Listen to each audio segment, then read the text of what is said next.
والصلاة والسلام على أشرف الأنبياء والمرسلين نبينا محمد وعلى آله وصحبه ومن اقتدى بهديه واستنى بسنته وسار على نهجه إلى يوم الدين. أما بعد، فأعوذ بالله من الشيطان الرجيم من همزه ونفخه ونفثه. بسم الله الرحمن الرحيم.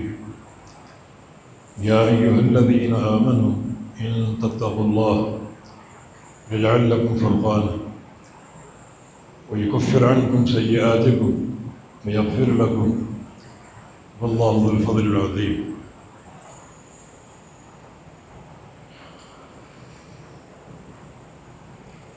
اس آیت کریمہ میں اللہ تعالی اہل ایمان سے مخاطب ہے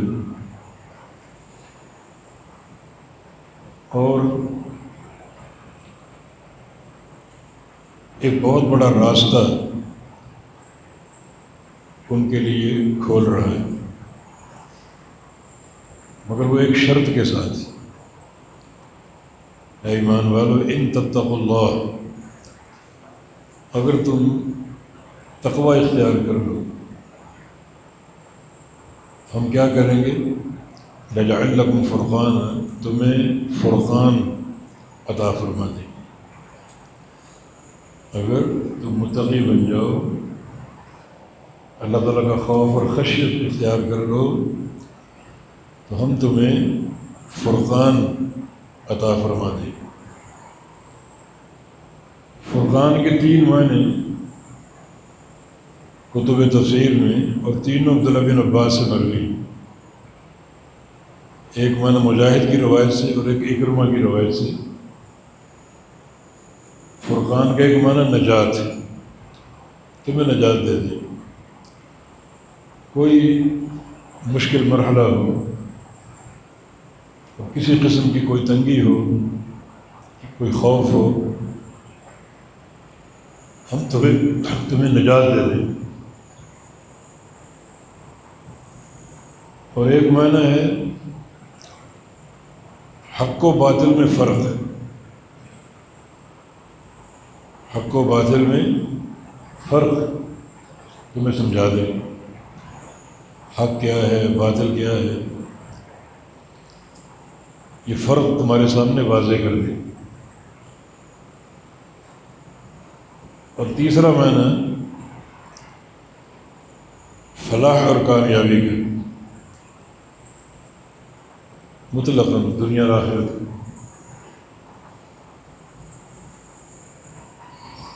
یہ فرقان جو اپنے ان 3 معانی کے ساتھ، تینوں حق ہیں، تینوں میں کوئی تضاد نہیں.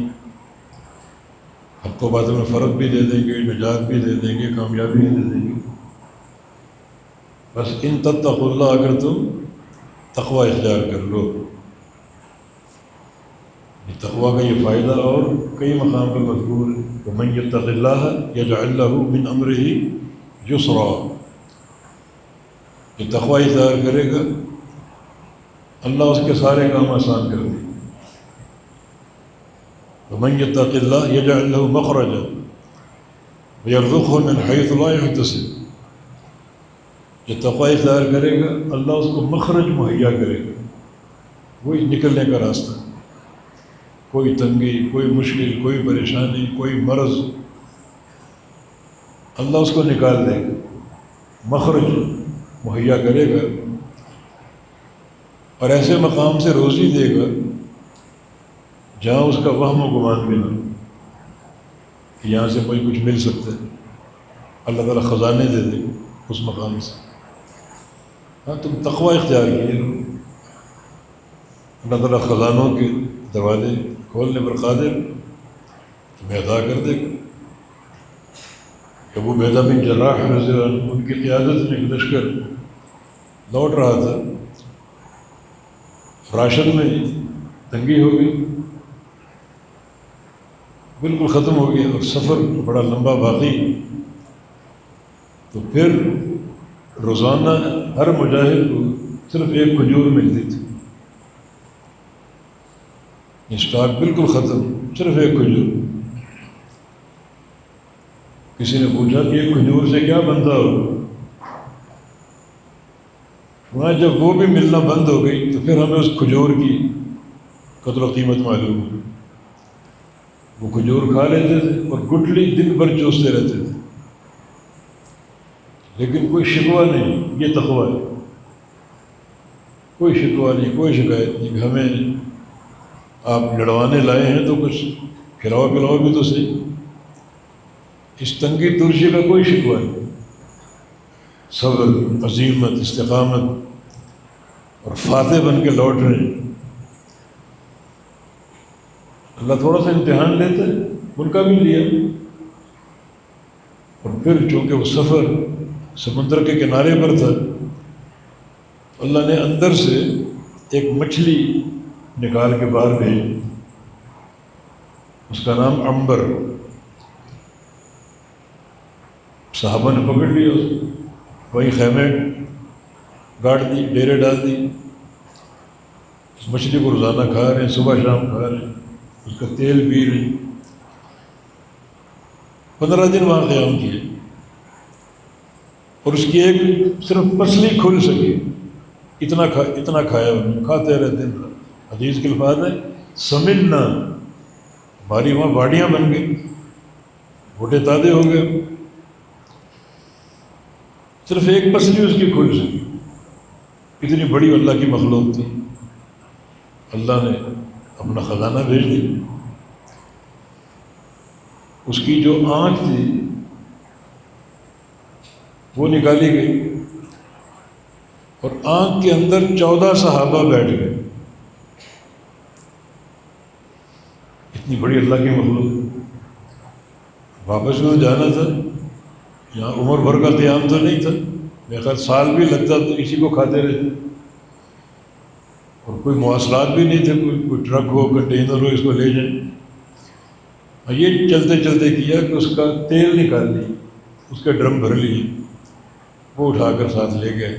نبی علیہ السلام کے سامنے ذکر کیا کہ بڑا بابرکت کھانا، کچھ میرے لیے بھی لائے ہو؟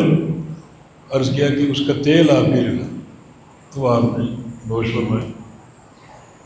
لیکن ایسے مقام سے روزی کہ وہاں میں گمان بھی نہیں، اور اللہ نے عطا فرمائی۔ یہ تقویٰ کے ثمرات ہیں۔ جو تقویٰ اختیار کرے گا اللہ اس کو مخرج مہیا کرے گا، راستے نکال دے گا۔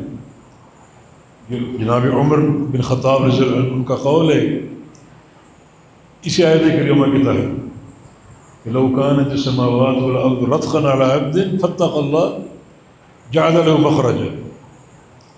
اگر یہ ساتوں آسمان ساتوں زمینیں ملا کر کسی بندے کے سر پہ لاد دی جائے، اس سے بڑا کوئی وزن ہو سکتا ہے؟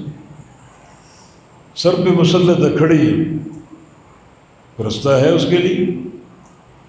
امیر عمر فرماتے ہیں کہ میرا یہ عقیدہ ہے کہ فتح اللہ، اگر وہ تقویٰ اختیار کرے گا اللہ تعالیٰ ان آسمانوں اور زمینوں کے پیٹ کو پھاڑ کے اس کو رستہ عطا کرے گا، مخرج مہیا کر دے۔ اتنا اللہ کے فرمان پہ یقین، بالکل دو ٹوک پتھر پر لکیر ہے یہ قول۔ اور تقویٰ، اس کے معنی اگر تقویٰ اختیار کریں گے یہ فرقان اللہ تعالیٰ عطا فرما دے گا، اور یہ آج کے دور کی ضرورت ہے۔ ہمیں نجات چاہیے، ہمیں کامیابی چاہیے، ہمیں فرقان چاہیے۔ اس وقت جو ہمارا ملک ایک بڑے صدمات سے دوچار ہے، مہنگائی کا ایک طوفان، بے تحاشا، ہر چیز مہنگی، ہر چیز مہنگی، اور پیٹرول کا بہانہ بنا کر جو چنے بیچتے ہیں وہ بھی قیمتیں بڑھا رہے ہیں، پیٹرول مہنگا ہو گیا۔ تیرا کیا تعلق ہے؟ مخرج مل جائے گا، لیکن ان تتقوا اللہ، اگر تم تقوی اختیار کرو۔ سوچنے کی بات ہے کہ تقوی کیسے اختیار کریں۔ سورۃ الشعراء قرآن پاک کی بڑی اہم سورت ہے، اس میں 8 انبیاء کے واقعات، نوح علیہ السلام، ابراہیم علیہ السلام، موسیٰ علیہ السلام، اور پھر حود علیہ السلام، صالح علیہ السلام، شعیب علیہ السلام، لوط علیہ السلام، 7 انبیاء۔ اور ہر نبی کے واقعے میں ایک بات ہے، ہر نبی کی دعوت کہ فاتقوا اللہ واطیعون، بڑی مربوط یہ دعوت، ہر نبی نے یہ دعوت دی۔ اور یہ قرآن سورہ شعراء پڑھ کے دیکھیں، فاتقوا اللہ واطیعون، تقوی اختیار کرو اور میری اطاعت کرو۔ معنی حصول تقوی نبی کی اطاعت کرو۔ یہ بات بہت کم لوگ سمجھتے ہیں، اپنے اپنے راستے، اپنے اپنے سلسلے، کوئی سہروردی، کوئی نقش بندی، کوئی قادری، کوئی چشتی، یہ سب راستے نبی تک نہیں پہنچاتے، یہ خود ساختہ راستے ہیں۔ جناب ذکر کرو سہروردی طریقے سے، نقش بندی طریقے سے، یہ طریقے کہاں سے آئے؟ ذکر اللہ ایک دینی حقیقت ہے، اور وہ طریقہ اللہ کے نبی دے جا چکے ہیں، عطا فرما چکے ہیں۔ تو حصول تقوی نبی کی غلامی میں، نبی کی اطاعت میں، یہ سابقہ انبیاء کی دعوت میں، فاتقوا اللہ واطیعون، تقوی اختیار کرو، میری اطاعت کرو، یعنی میری اطاعت حصول تقوی کا راستہ۔ وہ صحیح بخاری میں معروف قصہ ہے، اس میں بھی اسی مضمون کی نشاندہی۔ وہ 3 صحابہ جو بڑے متقی تھے، اتنے متقی تھے کہ رونے کے نشان ان کے رخساروں پر نظر آتے تھے، آنکھیں ہر وقت بھیگی اور آنسو بہہ کر وہ نشانات ان کے رخساروں پر پڑے ہوئے تھے۔ اس قدر متقی اور تقوی کے زیور سے آراستہ۔ ایک بات سوچتے ہیں کہ دن بھر ہم نبی علیہ السلام کے ساتھ ہوتے ہیں، آپ کو دیکھتے ہیں، آپ کی اطاعت کرتے ہیں، سارا دن آپ کی پیروی میں گزارتے ہیں، رات کو نبی علیہ السلام گھر چلے جاتے ہیں، ہم اپنے گھروں میں ہوتے ہیں، تو نبی علیہ السلام کا رات کا معمول کیا ہے وہ بھی جاننا چاہیے، تاکہ دن رات پورا کا پورا نبی علیہ السلام کی اطاعت میں گزرے۔ بڑی شاندار سوچ ہے۔ صحابہ کی سوچ ہوتی تھی۔ عبداللہ بن عباس چھوٹے سے صحابی تھے جن کو غلیم کہا گیا ہے، اس حدیث میں غلیم تصغیر کا صیغہ، یہ چھوٹا بچہ جس کو پدو بولتے ہیں، سمجھے نا، چھوٹا، اور نبی علیہ السلام کے گھر میں رات گزار، آپ کی رات کی عبادت نوٹ کرنے کے لیے رات گزاری، دن بھر رات بھر نہیں سوئے، آنکھیں کھلی رکھی، نبی علیہ السلام کا سونا دیکھا، نبی علیہ السلام کا اٹھنا دیکھا، اٹھ کر کیا پڑھا وہ دیکھا، وضو کرنا دیکھا، مسواک کرنا دیکھا، پھر یہ تہجد پڑھنا دیکھا، تعداد دیکھی، اور وہ امت کے لیے روایت کی۔ عبداللہ بن عباس چھوٹے سے بچے، نبی علیہ السلام کے انتقال تک بالغ نہیں ہوئے تھے، اتنے چھوٹے۔ یہ صحابہ کا شوق، ان کا بھی یہ شوق، 3 یہ صحابی سوچتے ہیں کہ نبی علیہ السلام کے گھر چلتے اور آپ سے رات کا جو قیام ہے، رات کی عبادت ہے، وہ پوچھتے ہیں۔ گھر آ گئے، آپ گھر میں تشریف فرما نہیں تھے، سیدہ عائشہ صدیقہ رضی اللہ عنہ موجود تھی، تو پردے میں ان سے پوچھا کہ نبی علیہ السلام کا رات کا قیام کیسا ہے، رات کی عبادت کیسی ہے، کتنا سوتے ہیں، کتنا جاگتے ہیں، ہمیں بتایا۔ آپ نے بتایا اس طرح آپ کا آنا، عشاء پڑھ کے آنا، اور ایک روایت میں 4 رکعت پڑھا کرتے تھے، جب گھر آتے 4 رکعت پڑھا کرتے تھے۔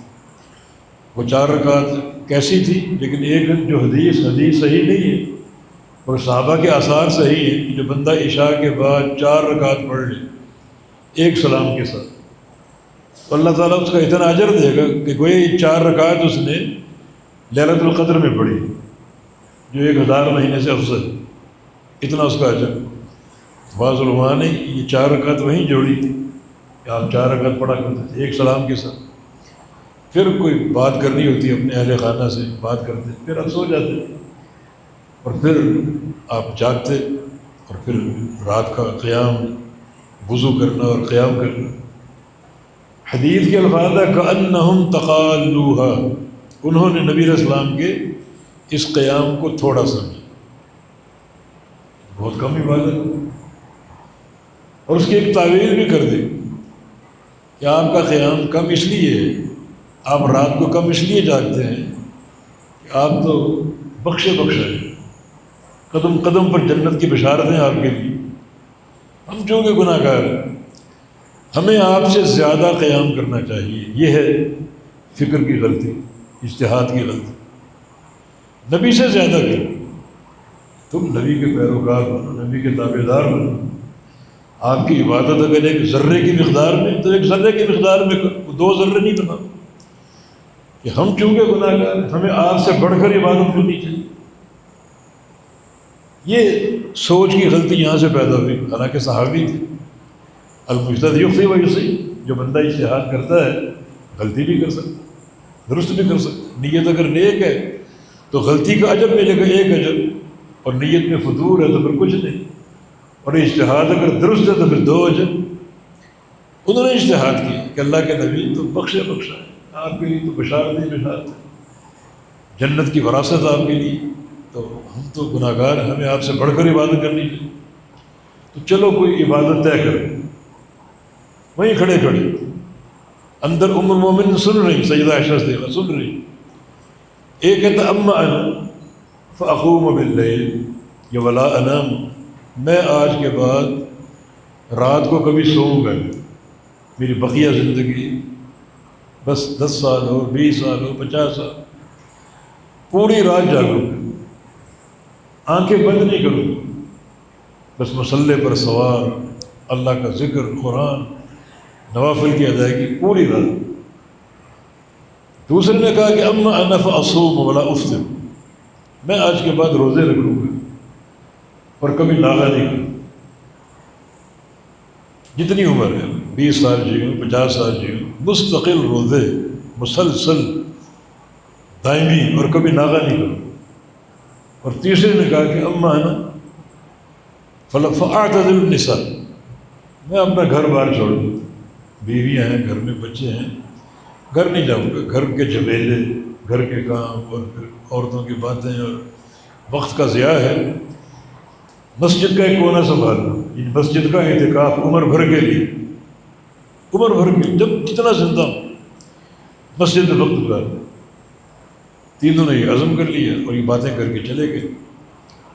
تھوڑی دیر بعد نبی علیہ السلام تشریف لے، ام المؤمنین نے فرمایا کہ فلاں فلاں فلاں آئے تھے، انہوں نے یہ بات پوچھی، میں نے یہ جواب دیا، انہوں نے آپ کے قیام کو تھوڑا سمجھا اور آپ سے بڑھ کر عبادت کرنے کا عزم کر لیا۔ ایک نے کیا کہا، جتنی زندگی رات بھر جاگوں گا، قیام اللیل کروں، دوسرے نے کیا کہا، جتنی زندگی روزے، نفلی روزے رکھوں، کبھی ناغہ نہیں کروں، اور ایک نے کیا کہا، گھر بار چھوڑ کے مسجد میں آ کر ڈیرے ڈال اعتکاف کروں۔ تو ہم جیسا ہوتا تو ان کو شاباش دیتا کہ کیا تمہارا تقویٰ ہے، کتنے بڑے متقی ہو تم۔ ہماری ایسی سوچ میں، سطحی سوچ، کمر تھم سماتے ہیں کہ تم تو کمال کر دی۔ نبی علیہ السلام یہ سن رہے، اور جو سنتے جا رہے، آپ کے چہرے پر غصے کی سرخی نمایاں ہو رہی، فاحمر وجہ النبی، آپ کا چہرہ غصے سے سرخ ہو۔ تینوں کو بلا لیا اور فرمایا کہ تم نے یہ کہا ہے عمر بھر کا قیام کروں گا، کبھی سوؤں گا نہیں، جی۔ تم نے یہ کہا کہ روزے رکھوں، کبھی ناغہ نہیں کروں گی، جی ہاں۔ تم نے گھر بار چھوڑنے کی بات کی، مسجد کے اعتکاف کی، جی ہاں۔ اگر تینوں یہ عمل کرتے رہے، عمر بھر کا قیام، زمانے بھر کے روزے، عمر بھر کا مسجد کا اعتکاف، تم میرے دین سے خارج ہو، اس امت سے خارج ہو، کوئی تعلق نہیں۔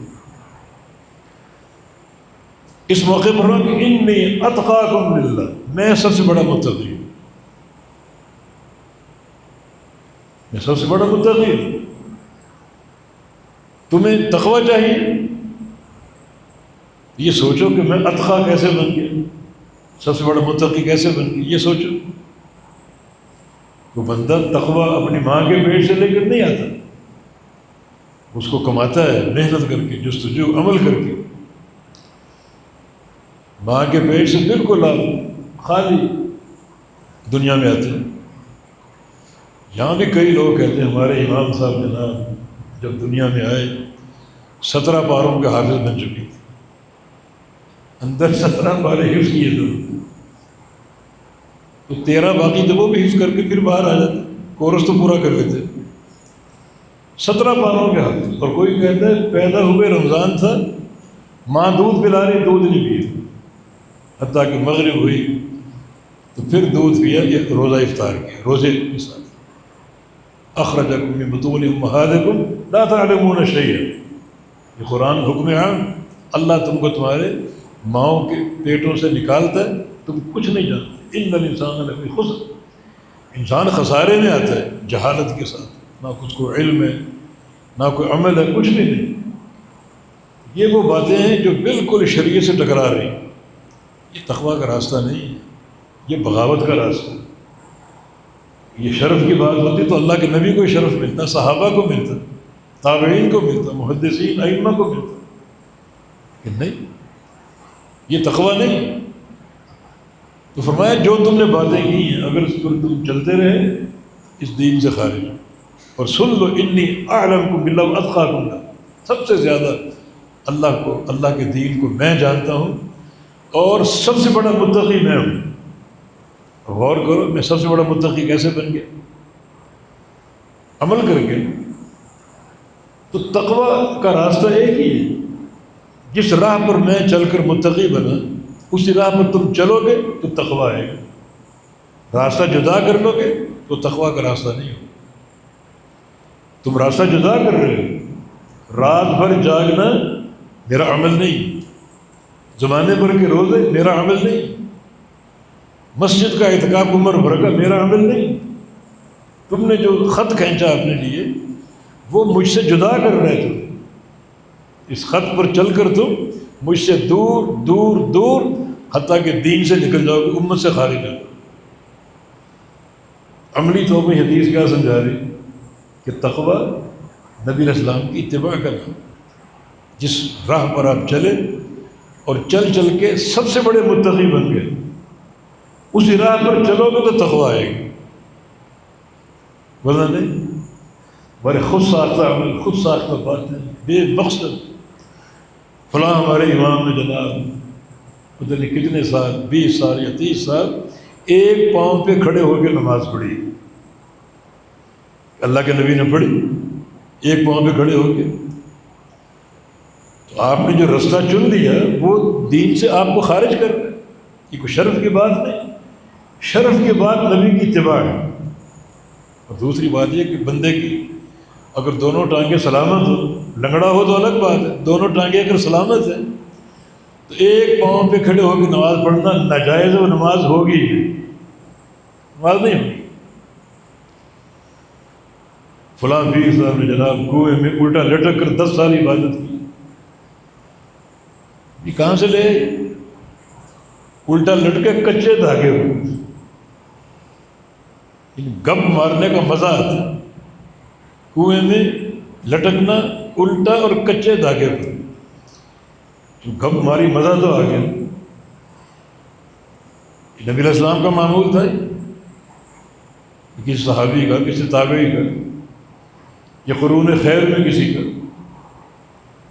تو یہ جو آپ نے رستہ چنا 10 سال والا الٹا لٹک کر عبادت کرنے کو کنویں کے اندر، راستہ اللہ کے نبی کا نہیں، یہ تقویٰ کا راستہ نہیں، یہ راستہ آپ کو امت سے باہر لے گا، دین سے خارج کرے گا۔ سلمان فارسی کا قول ہے، ایک بندہ اگر پیدا ہوتے ہی بیت اللہ میں داخل ہو جائے، حجر اسود کے سامنے کھڑا ہو جائے اور نفل پڑھنا شروع کرتے، کبھی طواف کر رہے اور ہر طواف میں حجر اسود کو بوسہ دے رہے، حتیٰ کہ بوڑھا ہو گیا، فوت ہو کے جنازہ وہاں سے نکلا، 100 سال وہاں عبادت کی اللہ کے گھر میں حجر اسود کے سامنے، اس کو کروڑا بار بوسہ دے چکا، عمل تو بہت بڑا ہے، لیکن ہمارے عقل کے ترازو میں بہت بڑا ہے جو ہماری سوچ ہے۔ صحابی رسول کیا فرماتے ہیں؟ کل جب قیامت قائم ہوگی یہ شخص اہل سنت کے نہیں بلکہ اہل بدعت کے جھنڈے کے نیچے ہو، کیا کر کے آئے ہو؟ یہ کام نبی علیہ السلام نے نہیں کیا۔ تقویٰ اتباع رسول کا راستہ ہے، لیس بامانی، یہ تمہاری پسند، تمہارے باپ دادا کی پسند، یہ تقویٰ نہیں، نبی کی اتباع کا نام۔ یہ حدیث عملی طور پر واضح کر رہی ہے کہ تقویٰ کیا ہے۔ تقویٰ سراسر اللہ کے نبی کی اتباع کرنا، ورنہ اتباع سے اگر ہٹ جاتے ہو تو پھر رات بھر کی عبادت ہو، زمانے بھر کے روزے ہو، عمر بھر کا مسجد کا اعتکاف ہو، کسی کا کوئی فائدہ نہیں ہے۔ فائدہ اتباع رسول۔ عبداللہ مسعود رضی اللہ عنہ کا قول ہے کہ الاقتصاد فی السنہ خیر من الاجتہاد فی البدع۔ میں اس کا ترجمہ کرتا ہوں، جو بندہ سنت پر قائم ہے اور 2 نفل پڑھ لے، اور جو بندہ بدعت پر قائم ہے کروڑوں نفل پڑھ دے، کوئی فائدہ نہیں۔ یہ 2 نفل اس پر بھاری، جو سنت پر وزن اللہ کے پیغمبر کی سنت کا ہے اور اللہ کے پیغمبر کا طریقے کا ہے، اور یہ تقویٰ کا راستہ۔ اور قرآن کیا کہ ان تتقوا اللہ، اگر تم تقویٰ اختیار کر لو، یجعل لکم فرقانا، اللہ تمہیں فرقان دے، فرقان نجات دے۔ آج ہمیں نجات کی ضرورت ہے، آج ہمیں کامیابی کی ضرورت ہے، ہمیں ثبات قدم کی ضرورت ہے۔ ہم پر سازشیں ہیں بیرونی اور داخلی، کچھ یہاں کے جو موالی ہیں امریکہ اسرائیل کے، ان کی سازشیں، اور کچھ بیرونی سازشیں، اور ایک مہنگائی کا طوفان بھی ہے، انتہائی ایک قسمہ پرسی کا عالم ہے۔ حل ہے، حل کیا ہے؟ ان تتقوا اللہ، اگر تقوی ہے۔ اور تقوی کس چیز کا نام ہے؟ اللہ کے پیغمبر کی غلامی کا نام۔ ایک مقام پر فرمایا وَإِنْ فَعَلُوا مَا يُوعَظُونَ بِهِ لَكَانَ خَيْرًا لَهُمْ، اگر یہ لوگ صرف وہ کام کریں جس کی نصیحت اللہ کا پیغمبر کرتے، ہر قسم کی خیر دے دیں، ہر خیر مطلق، مالی، جانی، دنیاوی، اخروی، قبر کی ہر خیر دے دیں گے۔ شرط کیا ہے؟ وَلَوْ أَنَّهُمْ فَعَلُوا مَا يُوعَظُونَ بِهِ، جو اللہ کے نبی دیتا ہے، نصیحت کرتا ہے، عمل کر کے دکھاتا ہے، صرف وہ کرتے ہیں، خیر مطلق ان کی جھولی میں ڈال دیں، یہ نجات کا راستہ، پھر مخرج، اور پھر فرقان، فرق، حق و باطل میں فرق۔ یہ فرق کیسے ممکن ہے؟ صحیح بخاری کی حدیث ہے محمد فرق بین الناس، لوگوں سن لو، فرق صرف ایک ہی ہستی ہے اور وہ محمد رسول اللہ صلی اللہ علیہ وسلم۔ ہمارے یہاں فرق شخصیات کے ساتھ، یہ قول امام شافعی کا ہے، ہم اس کو مانیں گے، یہ قول امام ابو حنیفہ کا، ہم اس کو مانیں گے۔ یہ فرق کیا ہوا؟ یہ 2 امام، امام شافعی فرق، امام ابو حنیفہ فرق، امام مالک فرق، امام احمد بن حنبل فرق، یہ ہمارے یہاں فرق کی بنیاد ہے۔ حدیث کیا کہہ رہی؟ محمد فرق بین الناس، لوگوں میں فرق صرف محمد رسول اللہ صلی اللہ علیہ وسلم، کس کی نماز صحیح اور کس کی نماز غلط ہے۔ کوئی امام کے فرق نہیں کرے گا، نہ کسی کا باپ دادا فرق کرے گا، فرق صرف رسول اللہ کرے گا۔ ہم دیکھتے ہیں ہمارے باپ دادا کیسے نماز پڑھتے ہیں، یہ نماز تمہارے باپ دادا پڑھتے تم پڑھو، یہ میرے باپ دادا پڑھتے میں پڑھوں۔ یہ فرق کیا ہوا؟ باپ دادا، قوم، برادری، پیر اور مرشد، کوئی فرق نہیں۔ محمد الفرق بین الناس، محمد صلی اللہ علیہ وسلم فرق ہے لوگوں کے بیچ، حق اور باطل کے بیچ، جنت اور جہنم کے بیچ، کامیابی اور ناکامی کے بیچ، غلبہ اور مغلوبیت کے بیچ، نجات اور عدم نجات کے بیچ فرق ہے۔ رسول اللہ صلی اللہ علیہ وسلم نے ان تتقوا اللہ، اگر تم تقوی اختیار کر لو، نبی کی غلامی کو اختیار کر لو، تو ہم تمہیں کیا دیں گے؟ فرقان دیں گے، نجات بھی مل جائے گی، آسانی مل جائے گی، اور ثبات قدم مل جائے گا، غلبہ مل جائے گا، کامیابی مل جائے گی۔ اور سب سے بڑھ کر حق و باطل میں فرق، یہ فرق بہت کم لوگوں کو نصیب، یہ فرق اللہ کی توفیق سے ملتا ہے، ورنہ جب وقت آتا ہے اللہ آنکھوں کو اندھا کر دیتا ہے، جس کی دلیل دجال کا قصہ ہے۔ جناب دجال دنیا میں آئے گا، سب سے بڑا فتنہ ہے، سب سے بڑی ہلاکت ہے اور سب سے بڑی آزمائش ہے وہ، لیکن لوگ زیادہ دجال کے حلقے میں کیوں؟ دجال ہے بالکل کھلا ننگا، یعنی سب سے بڑی بات رب ہونے کا دعویٰ کر، پھر رب نظر آتا ہے، وہاں رب کسی کو نظر آتا ہے؟ موسیٰ علیہ السلام نے کہا مجھے دکھا اپنا لن ترانی، دنیا میں تم دیکھ ہی نہیں سکتے، پہاڑ کو دیکھ لو، اگر ٹکے رہے تو پھر مجھے دیکھنا، صرف ایک نور کی تجلی، صرف نور کی تجلی ڈالی، پہاڑ ہرا دیرا ہو گیا اور موسیٰ علیہ السلام غش آگے گر گئے۔ اور یہ دجال رب ہونے کا دعویٰ کر رہا ہے اور سارے دنیا کو نظر آ، اور نظر بھی کانا۔ تو کیسا رب ہے؟ چہرے کا ایک کھلا عیب تو دور نہیں کر سکتا۔ کانا ہونا عیب ہے، کوئی تعریف نہیں، حسن نہیں، عیب ہے۔ کانا دنیا میں گھوم رہا، دنیا تجھے دیکھ رہی اور اپنے عیب کو تو دور نہیں کر پا رہا۔ کیسا رب ہے تو؟ رأیت ربی فی احسن صورت، میرے رب کا جمال۔ تو کیسا رب؟ دنیا دیکھ رہی، کانا ہونا، اور ماتھے پر کافر لکھا، دنیا دیکھ رہی۔ پھر اس کے باوجود دجال کے حلقے میں اکثریت ہو کی تعداد، بہت کم لوگ اس سے بچ سکیں۔ یہ توفیق اللہ کی، فرقان اللہ کی طرف سے، ہدایت اللہ کی طرف سے، راستہ اللہ دکھاتا ہے۔ لیکن ان تتقوا اللہ، اگر تم تقوی اختیار کرو، اور تقوی سراسر پیغمبر علیہ السلام کی غلامی کا، اللہ تعالیٰ توفیق، بارک اللہ فیک، وآخر دعوانا الحمدللہ۔